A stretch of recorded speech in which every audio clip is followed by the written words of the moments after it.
Hey, what's up? This is Storm known in general, BKS1Radio.com. We're here at the 18th Annual American Black Film Festival. In New York, New York. It is an incredible event. This is the place where you want to come. Are you a screenwriter, a film director, producer? If you're in the business, you can't miss this event. Come on, keep it locked on BKS1Radio.com. Keep it locked, BKS1 Radio. Where we bring you what matters.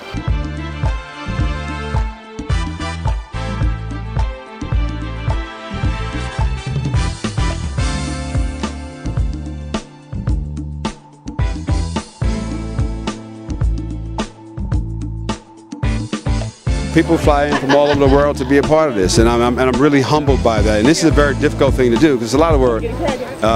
But when people fly in from around, we got people from about 27 different countries here. So that's all, you know, that keeps me going. What can you say to the people that's out there that are doing short films to give them the advice to keep going?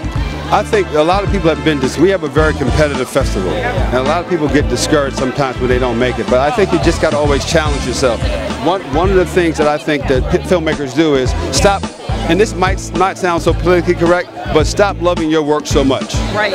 Be critical of your own work the same way you're critical of other people. Some people fall in love with their own work, like we fall in love with our kids and we see no flaws in it. Right. So be critical of your work and try to get better and try to keep learning. Marcus Chestnut, with all of the movies that you have been acting in, what are your future plans with your acting career?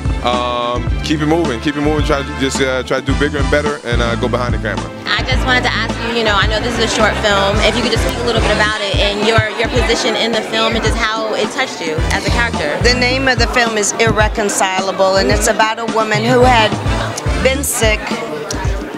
Was estranged from her family, and she's looking for a way to come back to them. And it's a little painful, but I think it happens in families all the time. And in 15 minutes, I think Gabrielle Fulton did a great job, telling a very complete story about redemption. Is it about sin and forgiveness. Hey, this is Jasmine Guy for BKS1 Radio. What's going on right now with you as a businessman, the whole movement that you was starting, and it got stalled for a minute, but I know you're back in the game. Yeah. I mean, the music business, I've did what I did with that, and that's all good. And I really want to try my hand at television and movies and other forms of entertainment. I figure if I could sell 6-8 million albums, I have the pulse of the people and knowing what they want, so I could get millions of people to watch a TV show, get millions of people to look at a movie. So, that's what I'm up to.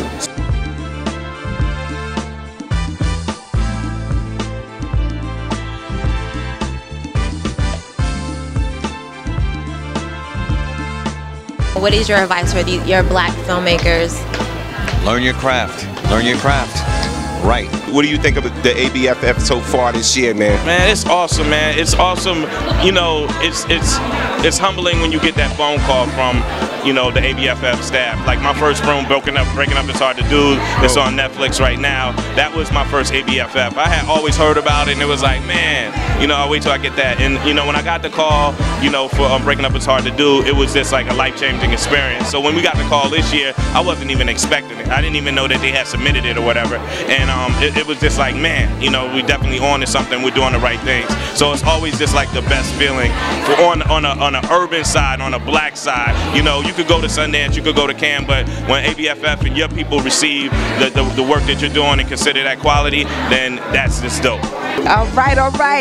BKS1Radio.com. I'm on the red carpet at the ABFF with Jackie Long. Welcome, sir. How you doing? New York loves you. Oh, tell me, guess what? What? I love New York back. Wow. They trying to get me out of here Sunday. I don't want to leave. I want to stay. Don't go. We want to keep you. Now, you got some great things happening. Yeah. I hear that you're in a movie with the beautiful, incredible Melissa Ford. Yeah. It's a movie called Love for Sale I did. Oh. It was directed by this guy behind me again. Mr. Russ. Oh my God. But honestly, it was it's a jail favorite for sure. It's all the men and the women in jail definitely done seen the movie. But it's a classic. It's starring me, Melissa Ford, and Maya, and it's a hit. So how are are you enjoying the film festival this year? Well, are you kidding me? I love the film festival. Every time there is a film festival, I think I was at the second one in Acapulco because my baby was 1 year old and he just turned 17. Oh yeah, when it used to be the ABFF because the A was for Acapulco. Right. And then 2 years ago in Raising Izzy was the closing night film for the last one we did in Miami, and so this is a great space for connecting with filmmakers and people who can fund your film and people who can see your film and audiences. And so I'm so proud of the Fridays, Jeff and his beautiful wife, of HBO, the founding sponsor, who has like the foresight and the cutting edge to know that this is where the new voices, the unheard voices can be seen and heard. I went to that wonderful scene and character panel discussion where these wonderful filmmakers were moved and challenged to write something for the stage. As a stage actress, you know, it was wonderful seeing them use their talents, but good storytelling is about good characters, good storytelling, so everything translates to a different medium. Yeah. So it's just wonderful. I'm so thrilled and excited and always charged up by this festival. Hey, this is Irreconcilable and this is BKS1 Radio. What are you working on? I've actually been doing a lot of directing, so I just got finished directing Under the Dome for CBS. Okay. I directed a show called Night Shift for NBC, which comes on next Tuesday. I directed Crisis, and I've got about 3 or 4 things coming up for CBS. One is called Madam Secretary, Battle Creek. But another reason why I'm in New York is I just released my second novel on Tuesday. Wow. So I'm actually here promoting that, and that's called Laws of Wrath. Laws of Wrath. Yeah, so where can everyone find it? If you go to my website, it's the easiest way because it'll tell you all the places to get it. I mean, it's, you know, Amazon, Barnes and Nobles, but if you go to IamEricLaSalle.com, you can get all the information on it, and it, you know, little chapter. We give away free chapters, but it's really been taking off a lot. I've been doing a lot of publicity this week, and so the book is really, really coming big. What is up? Time out. It's live in New York, ABFF, yeah. Oh, absolutely. It's a wonderful night. It's been an incredible film festival. What have you been up to since The Last Dragon? Wow, 30 years. Growing up, training hard, acting, a lot of theater, but refocusing my energy back on film and specifically action. I want to get back in there. You know her as Snoop from The Wire, and she is now in Spike's new film. How was it working with Spike? He's an amazing person, man. Some people dream of this day, and I was blessed to get it, you know. Yeah, what was that audition process like for you? I was nervous. Spike Lee auditioning for him. Right. I thought it was going to be like his other casting directors or something. You auditioned directly for him? Yeah, he took me out to get my own, like my clothes and all that type of stuff, man. Spike, wow, man, Spike, wow. BKS Radio, this Felicia Snoop person. I love you all, man. What do you think about the American Black Film Festival coming back to New York, back to the East Coast here? Well, you know, this is my first time. I haven't been to any of them in the past. This is my first time. I'm very honored to be here, and I'm glad that they sort of brought it home, you know. But most of all, I was, you know, again, just happy and honored to be able to pay tribute to the great Spike Lee. I do a show in New York, you know, Power. It's a show that's about a drug kingpin by day, and by night he's a Fortune 500 entrepreneur who dreams of being an international club owner, and all of the gamuts that run in between that. It's very serious. You do your thing, and you do your thing on Mary Jane. Thank you. What motivates you?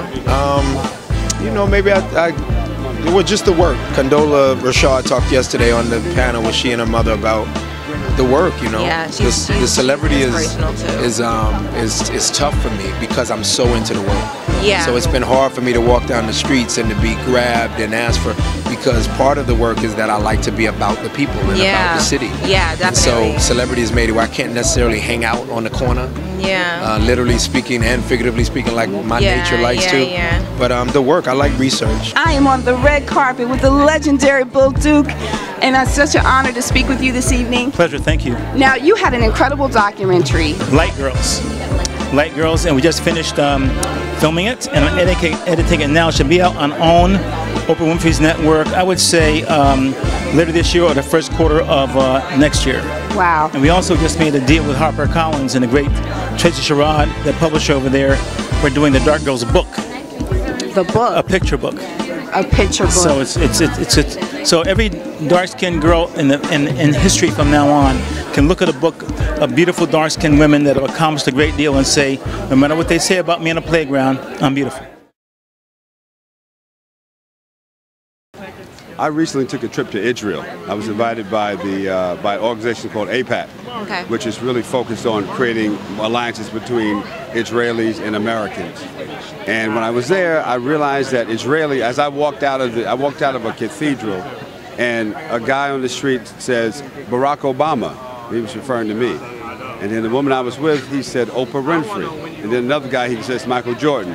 And I realized that people around the world only see us. They don't see the full scope of who we are, and they don't know us. Right. So we started the ABFF Foundation really right after that trip, because we're going to go on this global mission to help the world understand African American people, but through film. Right. So we're going to do screenings all over the world. We're already going to Israel. We're going to Morocco, Madrid. Yeah. So we're going to be doing a lot in Brazil, and so we're going to be doing screenings around the world as a part of the foundation, really to just bridge the gap between African Americans and the broader world by using film as a vehicle to do that. That's amazing.